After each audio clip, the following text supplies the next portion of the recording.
हाय dear student, Growth Eco Classes के online platform Education Riser पर मैं आशीष यादव आप सभी का स्वागत करते हैं। चलिए आज बढ़ते हैं इसी क्रम में आगे। क्लास 10th की एक्सरसाइज 4.4 में क्वाड्रेटिक इक्वेशन का 4.4 एक्सरसाइज है। आज द्विघात समीकरण का अंतिम टॉपिक डिस्कस किया जाएगा, अंतिम एक्सरसाइज डिस्कस की जाएगी। प्यारे बच्चों, प्रयास करते हैं चीज़ों को और बेहतर ढंग से आप तक पहुंचाया जाए, आपको समझाया जाए। इसी कड़ी में हम लोग आज की क्लास में एक्सरसाइज 4.4 के पहले क्वेश्चन की तरफ बढ़ते हैं और देखते क्या है कैसे। पहले क्वेश्चन के इंस्ट्रक्शंस को पढ़ते हैं, फिर फटाफट आगे क्वेश्चन को सॉल्व करने का प्रयास करें। पहला प्रश्न कह रहा है, प्यारे बच्चों, निम्न द्विघात समीकरण के मूलों की प्रकृति ज्ञात कीजिए। यदि मूलों का अस्तित्व हो तो उन्हें ज्ञात कीजिए। मूलों की प्रकृति, प्यारे बच्चों, मूलों की प्रकृति बहुत ही इंटरेस्टिंग रहने वाला, चूंकि पिछली क्लास में भी हमने पिछले लेक्चर में भी आपको बताया था कि मूलों की प्रकृति या मूलों वास्तविक होंगे या वास्तविक नहीं होंगे। इस तरह के क्वेश्चन हम लोग कैसे सॉल्व आउट करते, किस प्रकार से हल करते, इस पर भी हमने आपके पिछले क्लास में चर्चा की थी। फिर भी इस क्लास में भी चर्चा करना हमारी नैतिक जिम्मेदारी है। और बढ़ते हैं कुछ इन्हीं मुद्दों पर और चीज़ों को क्लियर करने का प्रयास करते हैं। फटाफट टू द पॉइंट क्वेश्चन की तरफ बढ़ते हैं। आज की क्लास के पहले क्वेश्चन का सलूशन देखिए। सलूशन से पहले आप एक चीज़ और समझ लीजिए प्यारे बच्चों, पिछली क्लास में हमने एक फार्मूला आपको बता रखा था मूलों की प्रकृति और मूलों के लक्षण ज्ञात करने के लिए। क्या था? विविधकर। क्या था? एक विविधकर का फार्मूला होता है। क्या होता है भाई?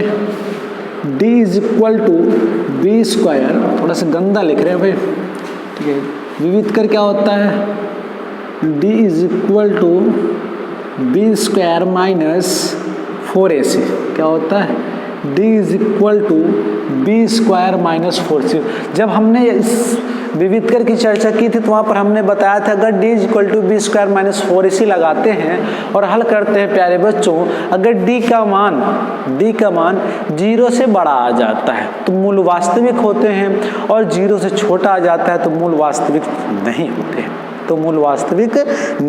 हैं। तो चलिए आज बातें करते हैं। और ABC ये कैसे हम लोग निकालते हैं, इसके लिए आप बेसिक कॉन्सेप्ट में आप देखिएगा। जो क्वाड्रेटिक इक्वेशन की पहली क्लास है, आप Day 1 पर जाइएगा, यूट्यूब पे सर्च मारिएगा एजुकेशन राइजर, वहाँ पर क्वाड्रेटिक इक्वेशन की Day 1 वीडियो आएगी, आप उसको बिल्कुल देखिएगा एकदम कंसंट्रेशन के साथ, तो चीज़ें आपको बेहतर ढंग से क्लियर होगी।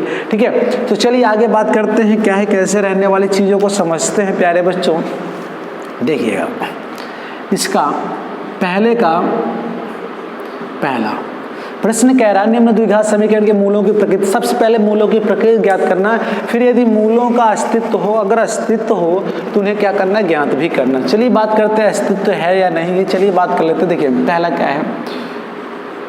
2x² - 3x + 5, ठीक है, = 0।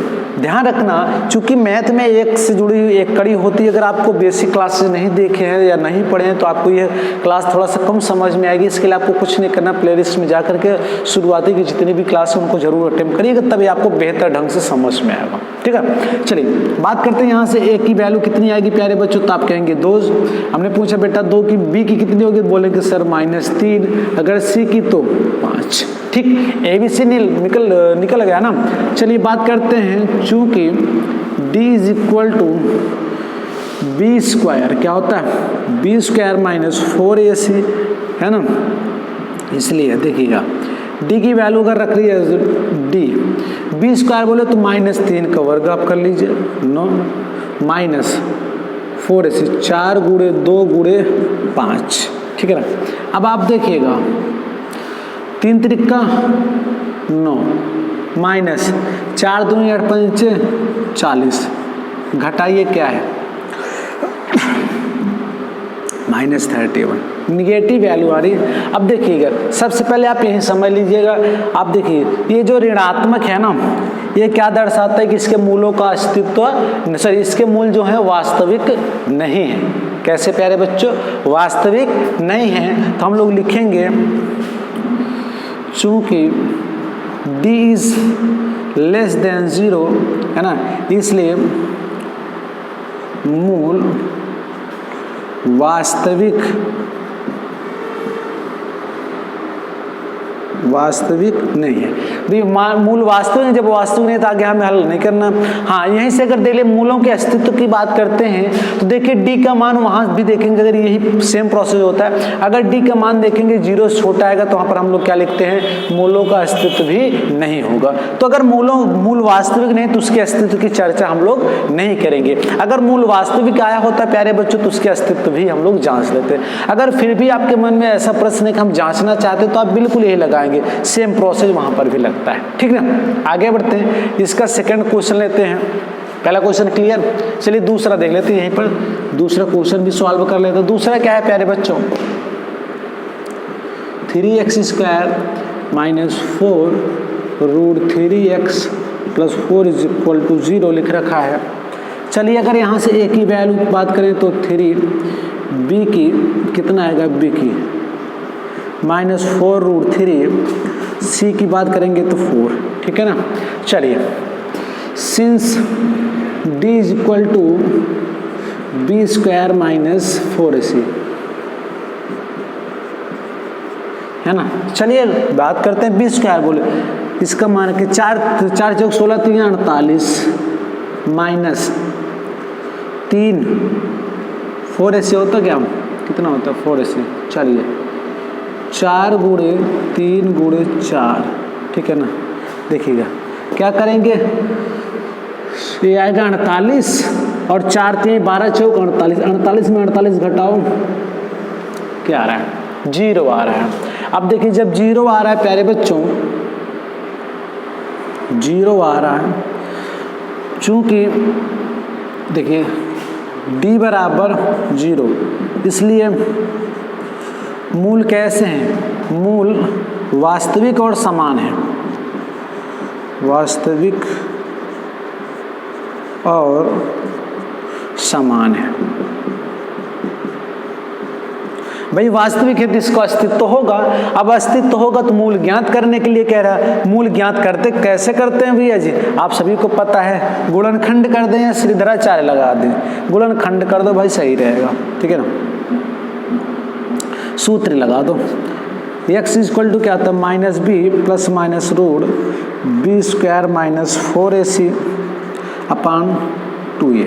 ठीक है ना, फटाफट वैल्यू रख दीजिए, -b minus already minus plus 4 √3 ± b², इसका वर्ग करेंगे, अभी हमने करके देखा था कितना आया था 48, सॉरी इसको तो सॉल्व करे थे, कितना आया था, इसको सॉल्व करने पर अभी हमने सॉल्व कर रखा था भाई, b² - 4ac आया, कितना 0 आया, ये 0 तो आया, ये तो इधर भी आएगा, क्या आएगा 0 / 2 ये कर दो भाई, 2 × a कितना है भाई, ये कितना है 4, देख लें कितना है भाई, कहाँ गया,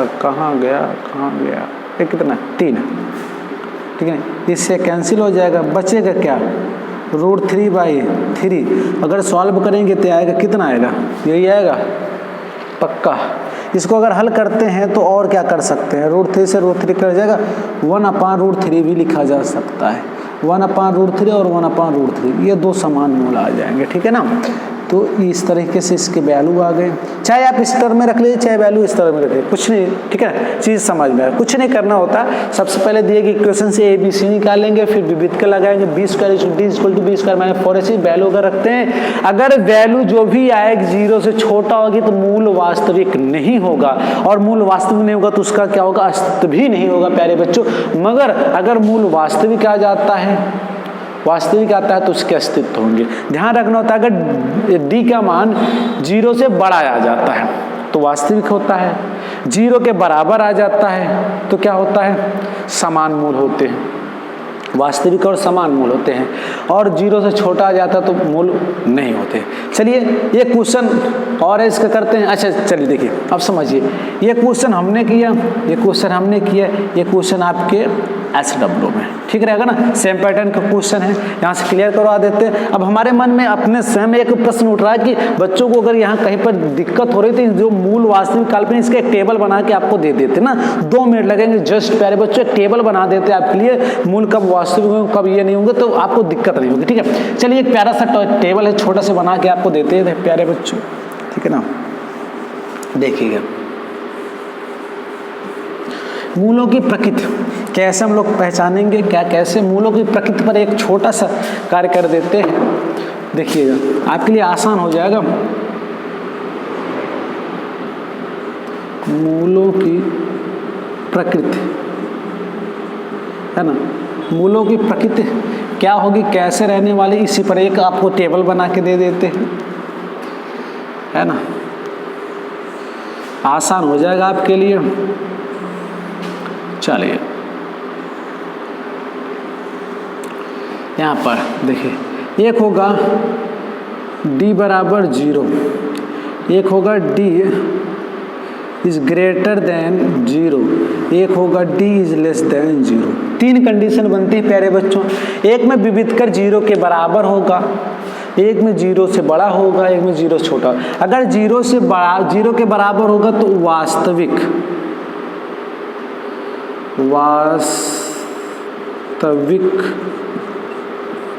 मूल वास्तविक होंगे। और कैसे होंगे, समान होंगे।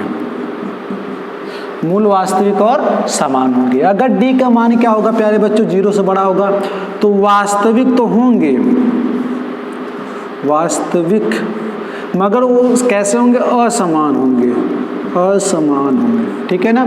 अगर d का मान 0 से क्या होगा, छोटा होगा तो क्या होंगे, वास्तविक नहीं होंगे।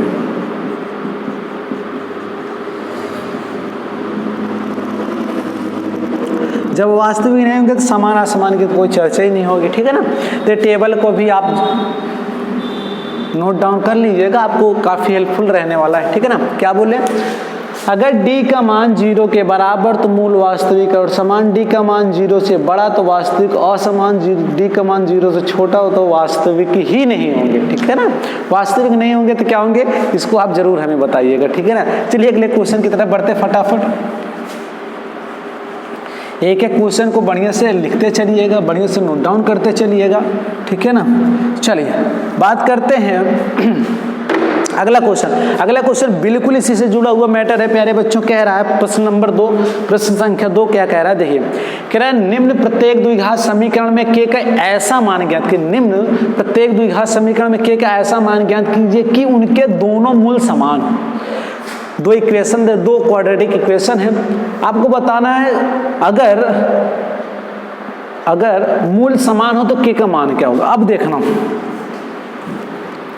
दूसरे का पहला, अभी टेबल बनाए थे उसका उपयोग समझ लेना। 2x² plus kx plus 3 is equal to 0। चलो a बराबर बता दो भी 2, b बराबर k, c बराबर 3। ठीक है ना। अब चीज़ ये समझ, चूंकि मूल कैसे बच्चे, मूल समान है। कैसे हैं, समान। और मूल समान होते हैं तो आप बता देना मेरे को क्या होता है, b² minus 4ac is equal to 0। ये तो होता है भाई, ये d का मान होता है, d का मान 0 के बराबर होगा। अब देखिए यहाँ से b² बोले तो k² माइनस 4, a का मान तो 2 इंटू c का मान तो 3, ये बराबर 0। ये हो गया k² बराबर, देखिए 4 दूनी 8 त्रिक 24, k बराबर प्लस माइनस रूट 24। अगर 24 का वर्गमूल निकालोगे प्यारे बच्चों तो क्या आएगा, प्लस माइनस क्या होगा 2 रूट 3। देखिए कैसे आए 2 रूट 3, 24 को लिख सकते हैं 8 त्रिक 24, रूट 6 होगा क्या भाई, देख लेते हैं। 4 गुणे 6, 6 चौका 24, तो 4 का वर्गमूल 2 हो जाएगा, 6 वैसे बना रहेगा तो प्लस माइनस 6 आ जाएगा। ठीक है, बात क्लियर होती। इसी का सेकंड पार्ट देख लो भाई फटाफट जल्दी से, वो भी नहीं तो फिर x minus 2 plus 6 is equal to 0। अब देखिएगा इधर से मल्टीप्लाई करेंगे kx² minus 2kx plus 6 is equal to 0। अब यहाँ से a की बात करेंगे तो k, b की बात करेंगे तो माइनस 2k, c की बात करेंगे 6। चूंकि मूल समान, कैसे बच्चों, मूल समान है ना, इसलिए देखिएगा b² minus 4ac is equal to 0। अब देखना b² बोले तो इसका अगर वर्ग करेंगे तो माइनस माइनस प्लस 2 दूनी 4k² और इधर से क्या आएगा 4ac, 4 गुणे k गुणे 6 बराबर 0। अगर देखें तो 4 पूरे से कॉमन हो जाएगा, k square minus 6k is equal to 0। 0 की इधर करेंगे 6 तो 0, 4 0 हो जाएगा, तो k स्क्वायर। अच्छा एक चीज़ और कर लेते भाई, यहाँ पर कॉमन देखेंगे तो 4k हो जाएगा ना, तो 4k इधर गया तो बचेगा क्या, इधर से k, इधर से आपसे तो k minus 6 is equal to 0, तो k इज इक्वल टू क्या आएगा 6। इस तरह से क्वेश्चन क्लियर हुआ। तो अगर मूलों की प्रकृति ज्ञात करना कहे, मूलों के लक्षण ज्ञात करना कहे, या मूलों समान हो, कई बार ये क्वेश्चन कई बार पूछे गए हैं। अगर मूल समान हो तो k के मान ज्ञात के 2 नंबरी 1 नंबरी कई बार क्वेश्चन बने हुए प्यारे बच्चों। तो इंपॉर्टेंट क्वेश्चन है, बिल्कुल ढंग से समझिएगा। बात करते हैं अगले क्वेश्चन के, और अगले क्वेश्चन के क्या कैसे रहा, इसको नोट डाउन जरूर कीजिए। अगर आपको बिना पेन कॉपी किया तो स्क्रीनशॉट ले लीजिए। फिर आगे बढ़ते हैं अगले क्वेश्चन, सवाल नंबर 3 को कैसे क्या करना, 3 4 को आगे हैंडल करते हैं, ठीक है ना। तब तक चलिए दूसरे क्वेश्चन के बाद आते हैं तीसरे क्वेश्चन की तरफ, ठीक है ना। चलिए तीसरे क्वेश्चन क्या है, तीसरा चौथा पांचवा 3 क्वेश्चन बचे हुए हैं पूरे क्वाड्रेटिक इक्वेशन की, तो अंतिम 3 क्वेश्चन है। चलिए बचे हुए कुछ क्षणों में इनको भी संपन्न करते हैं। देखिएगा प्यारे बच्चों, तीसरा क्वेश्चन को पढ़ते हैं और समझने का प्रयास करते हैं। कह रहे क्या एक ऐसी आम की बगिया बनाना संभव है, क्या एक ऐसी आम की बगिया बनाना संभव है प्यारे बच्चों जिसकी लंबाई चौड़ाई से दुगनी हो, और उसका क्षेत्रफल 800 मीटर स्क्वायर हो। यदि हाँ तो लंबाई और चौड़ाई ज्ञात करना है, ठीक है ना। चलिए बात करते हैं दिए गए लैंग्वेज प्रॉब्लम को सबसे पहले मैथमेटिकल में कन्वर्ट करते हैं, फिर आगे सॉल्यूट करते हैं। तीसरे का सलूशन देखिएगा,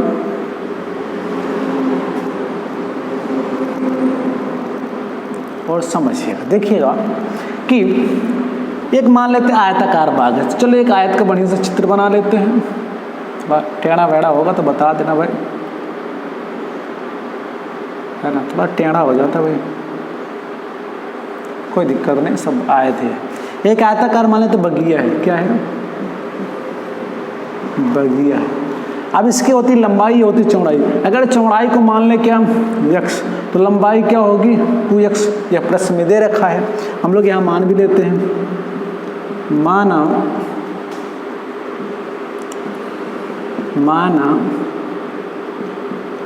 आयताकार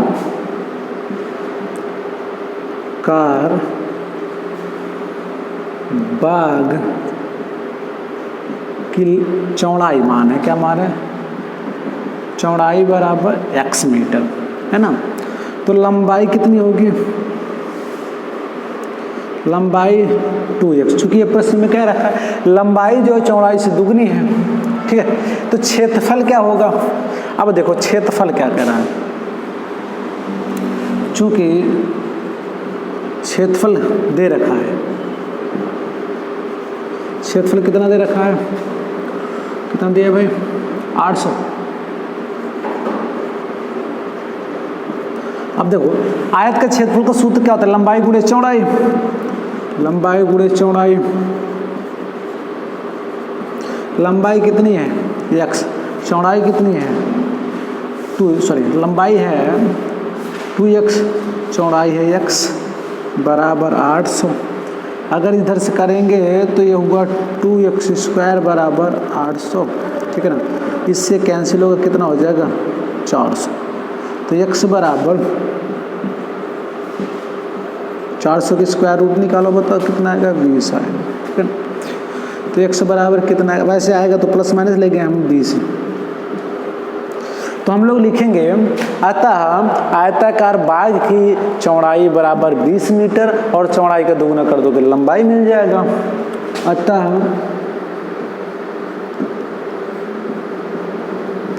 आयताकार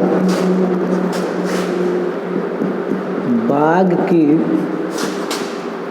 चौड़ाई बराबर 20 मीटर, कितना,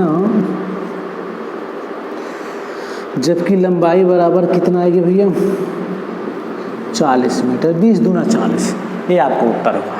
तो ठीक है, चीज़ें समझ में आ रही। तो सवाल नंबर 3 भी सॉल्व हो गया, नोट डाउन कर लीजिए, बहुत प्यारे प्यारे प्रश्न हैं, ठीक है ना। आगे बढ़ते हैं, बहुत ही सुंदर सा प्रश्न, एक और बेहतरीन प्रश्न करने का प्रयास करते हैं, ठीक है ना। मिटा दे भाई, नोट डाउन कर लिए, चलो ठीक है। अगर कहीं पर दोबारा समझाने की आवश्यकता होगा तो जरूर बता दीजिएगा, ठीक है ना। अगला क्वेश्चन,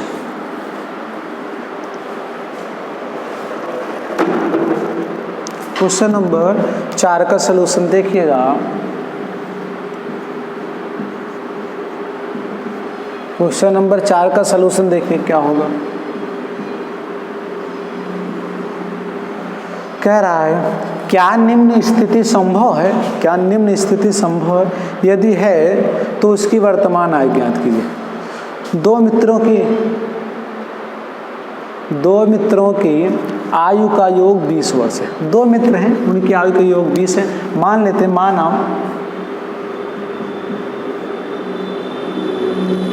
पहले मित्र की वर्तमान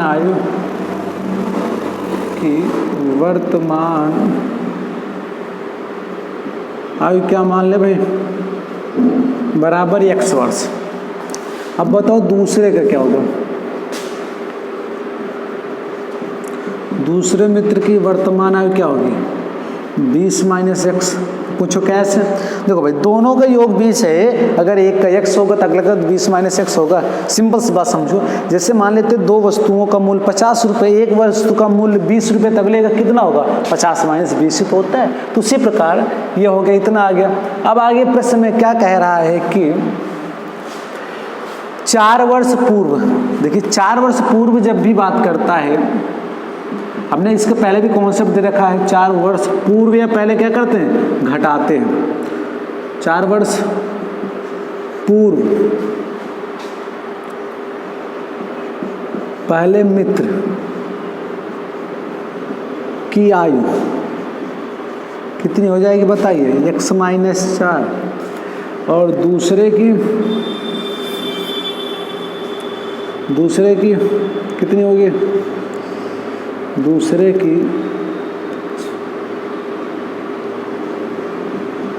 4 वर्ष पूर्व आयु क्या होगी, बताइए भाई। अच्छा थोड़े ढंग से लिख लेते भाई। 4 वर्ष पूर्व, यहाँ पर लिख देते दूसरे मित्र की आयु कितनी होगी। देखिएगा 20 - पहले था 4, अब भी घटाएंगे, 20 में से 4 घट जाएगा, कितना आ जाएगा, 16 - x। ठीक है ना, बात क्लियर है। आगे कह रहा है इतना है, ठीक। तो वो वर्ष पूर्व आयु का गुणनफल इनके दोनों को अकॉर्डिंग टू क्वेश्चन आ जाओ। कह रहा है 4 वर्ष पूर्व इनकी आयु का गुणनफल जो है कितना है, 48। देख लेते हैं, x - 4 16 - x 48। अब इसको कैलकुलेट करिए, क्या क्वाड्रेटिक इक्वेशन बन रहा है, देख लेते हैं। बन रहा है तो सॉल्व हो पाएगा, नहीं हो पाएगा। 16 का x के साथ 16x का x के साथ x² - 16 चौका 64 और -4x बराबर 48। ठीक है ना, ये हो गया -x²। 16x में 4x घटाएंगे तो +12x माइनस, ठीक ना।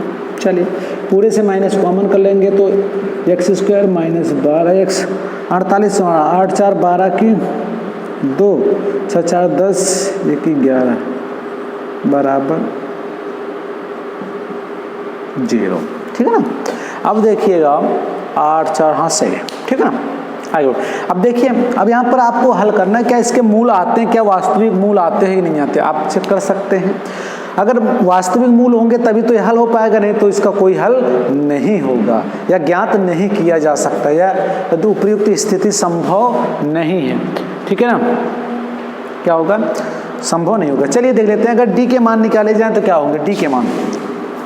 डी के मान अगर निकालेंगे तो आप लगा सकते हैं। देखिए अगर सिंपल देखो b² - 4ac होता है, आप देखिएगा d = b² - 4ac। बी बोले 12 12 का वर्ग 144 -4 × 1 × 112 अगर करते भी हैं तो 144 माइनस 12 चौक 48, 448 घटाओगे तो क्या आएगा, जो भी आएगा देख लेना कितना आएगा भाई, ये भी लिख देता हूँ नहीं तो भी दिक्कत होगी। 4 0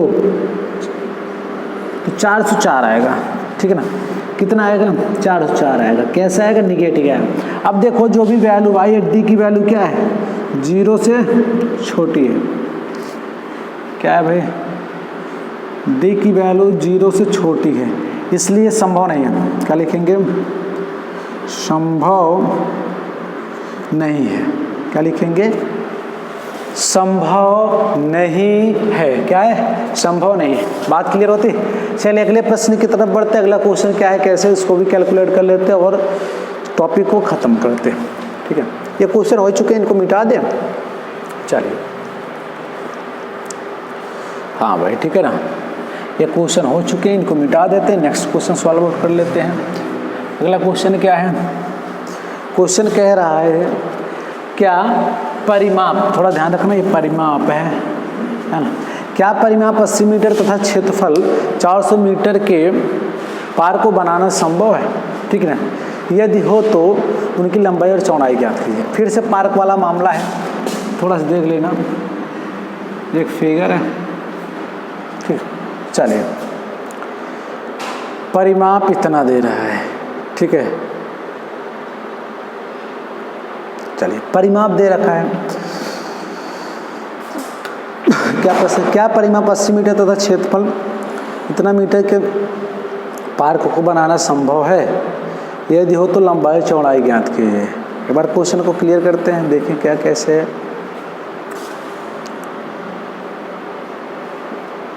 चलिए बढ़िया है, बढ़िया।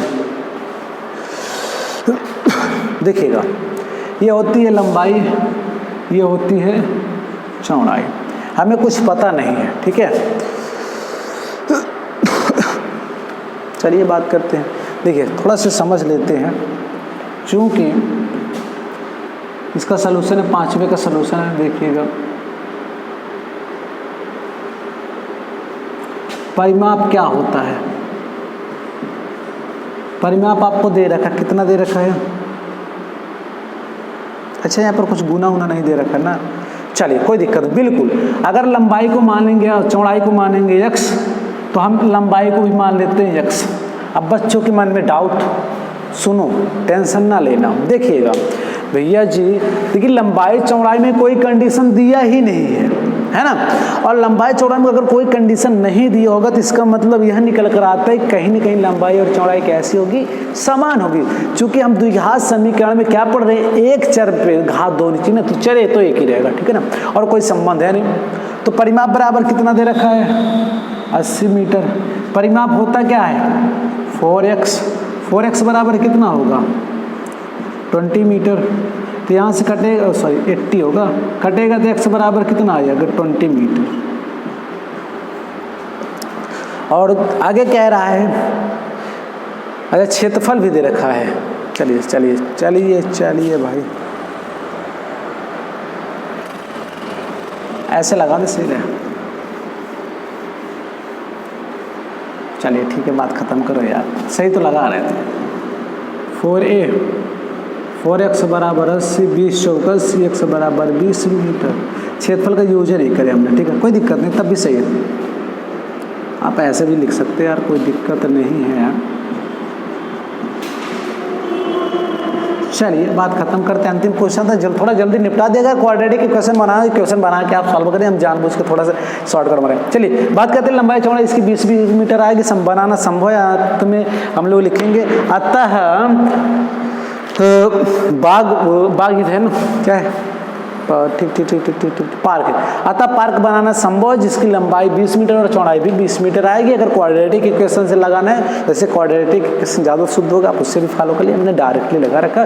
प्यारे बच्चों, आज के लिए बस इतना, और इसी के साथ क्वाड्रेटिक इक्वेशन आपको समाप्त होता है। प्यारे बच्चों, अगली क्लास में मिलेंगे अगले टॉपिक के साथ। अगला टॉपिक होगा हमारा समांतर श्रेणी। चूंकि आप देख रहे हैं क्रम से अगर चौथे लेसन के बाद बात करें तो 5वां चैप्टर आएगा, मगर प्यारे बच्चों हम लोग जो पूरी टीम के साथ वर्क कर रहे हैं अपने आप के लिए कैसे लग रहा है, आप अपना फीडबैक जरूर दीजिएगा। आपको सुझाव हमारे लिए बहुत महत्वपूर्ण होगा। चीज़ें क्या आपको समझ में आ रही या कोई दिक्कत है या क्लास में कुछ और भी परिवर्तन जो आपके लिए उपयोगी हो सकता है, आप हमें ज़रूर बताइएगा और वीडियो को अधिक से अधिक बच्चों तक शेयर कीजिएगा ताकि इस क्लास का लाभ अधिक से अधिक बच्चों तक पहुंच सके। ठीक है, तो इसी के साथ, इसी उम्मीद और कामना के साथ फिर मिलेंगे समांतर श्रेणी के साथ। तब तक मुस्कुराते रहिए, स्वस्थ रहिए। जय हिंद, जय भारत।